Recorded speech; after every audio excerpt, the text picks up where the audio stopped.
Halo, assalamualaikum. Jumpa lagi dengan saya Nurse Ranu di mana lagi kalau bukan di channel Ranu GS pastinya. Oke, jadi beberapa hari yang lalu itu kan ada berita gitu ya, berita yang cukup rame soal tersangka penistaan agama yaitu Muhammad KC yang ternyata dianiaya atau dipukuli oleh seorang oknum polisi. Nah, akibat penganiayaan ini Muhammad KC ini menderita beberapa luka memar di sekujur tubuhnya. Oke, saya tidak akan membahas soal kasus atau peristiwa ini, tapi saya akan membahas mengenai lebam atau memar. Nah, buat kalian yang sering menderita lebam, kalian wajib tonton video ini sampai selesai karena saya akan membahas tuntas di video kali ini. Tapi sebelumnya buat kalian yang belum subscribe channel Radu GS, silahkan subscribe channel Radu GS dulu dan nyalakan tombol loncengnya agar kalian bisa menerima notifikasi video-video terbaru dari channel Ranu GS tentunya. Dan buat kalian jangan lupa untuk follow akun Instagram saya di @ranu_garis. Buat kalian yang mau request tentang informasi penyakit atau informasi kesehatan lainnya, kalian bisa DM di akun Instagram saya tersebut. Oke, langsung saja kita mulai membahas soal lebam, tapi seperti biasa kita intro dulu ya.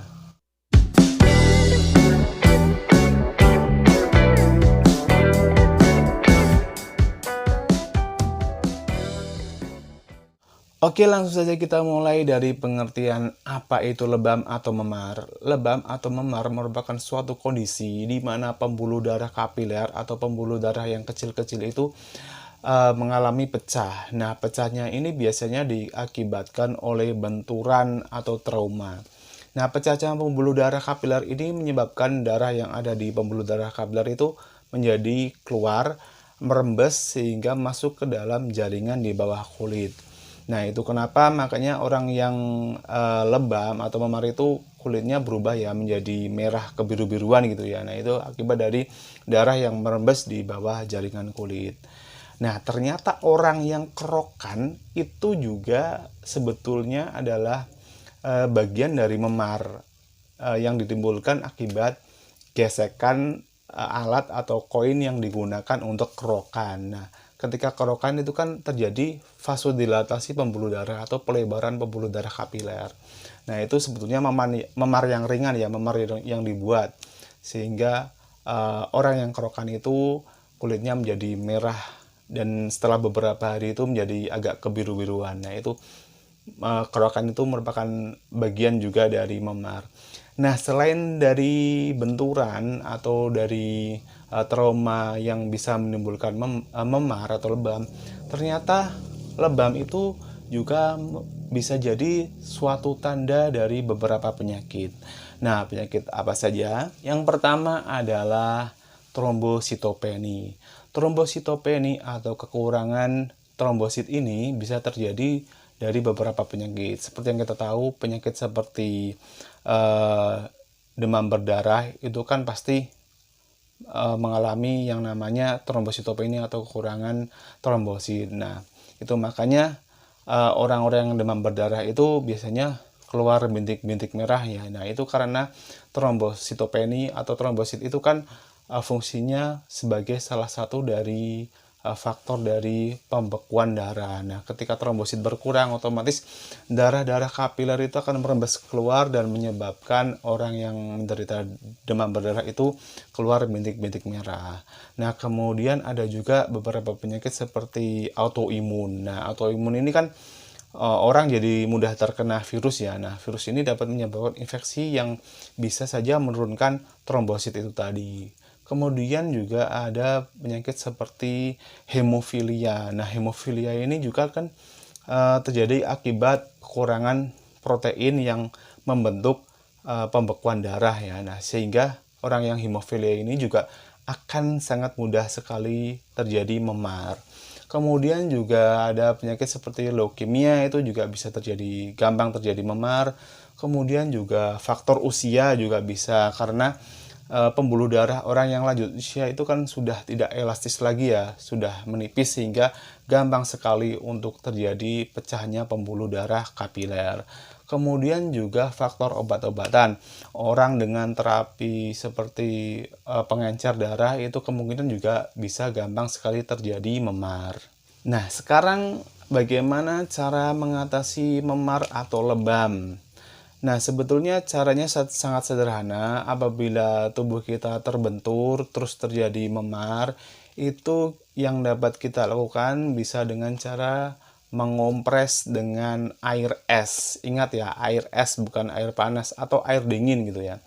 Bisa di es atau air dingin itu dibungkus dengan kain, lalu bisa ditempelkan pada daerah yang memar itu selama 20-30 menit. Nah, itu bisa dilakukan selama 2 hari atau 40 jam. 48 jam maksud saya. Bisa 2-3 hari. Nah, setelah 2-3 hari itu baru boleh dikompres dengan air hangat atau air panas. Nah, kenapa pakai air dingin pada awal mulanya? Nah, memar itu kan terjadi yang namanya seperti yang sudah saya bilang itu kan pecahnya pembuluh darah kapiler. Nah, dengan dikompres menggunakan air dingin atau air es, ini menyebabkan pembuluh darah kapiler itu menjadi vasokonstriksi atau menjadi menyempit sehingga memungkinkan untuk rembesnya darah keluar itu semakin berkurang. Nah, itu kenapa sebabnya ketika orang memar dikompres dengan menggunakan air es. Nah, ketika sudah 48 jam atau sudah sampai 2-3 hari, itu baru digunakan kompres air hangat atau kain hangat. Itu tujuannya untuk melebarkan pembuluh darah. Jadi ketika sudah minimal sekali, rembesannya keluarnya minimal, kemudian bisa digunakan air hangat untuk melebarkan atau vasodilatasi pembuluh darah itu agar darah-darah yang ada di jaringan di bawah kulit itu bisa masuk lagi ke dalam pembuluh darah. Nah, kemudian juga yang bisa dilakukan adalah dengan obat-obatan oles seperti heparin sodium itu, atau kalau di apotek itu biasanya dikenal dengan nama trombogel atau trombobop gel itu bisa digunakan. Nah, kapan harus dibawa ke rumah sakit?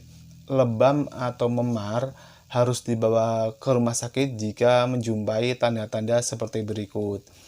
Yang pertama, misalkan jika lebamnya itu terjadi nyeri yang sangat hebat yang tidak bisa reda selama beberapa jam atau beberapa hari, itu harus segera dibawa ke rumah sakit. Kemudian apabila lebam atau memarnya ini dicurigai terjadi patah tulang, nah itu harus segera dibawa ke rumah sakit.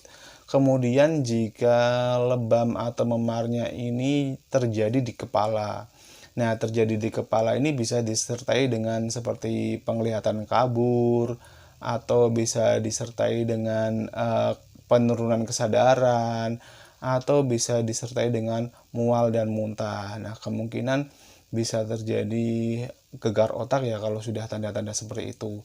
Kemudian apabila memar atau lebamnya ini terjadi pada area-area seperti rongga dada, seperti perut, dan seperti di punggung atau di pinggang, tapi itu jika terjadi misalkan secara tiba-tiba ataupun terjadi benturan di daerah situ, terjadi lebam, dan juga terjadi nyeri yang sangat hebat, itu harus segera dibawa ke rumah sakit. Oke, itu dia pembahasan mengenai lebam atau memar. Nah, jika kalian merasa video ini bermanfaat, silahkan like dan share.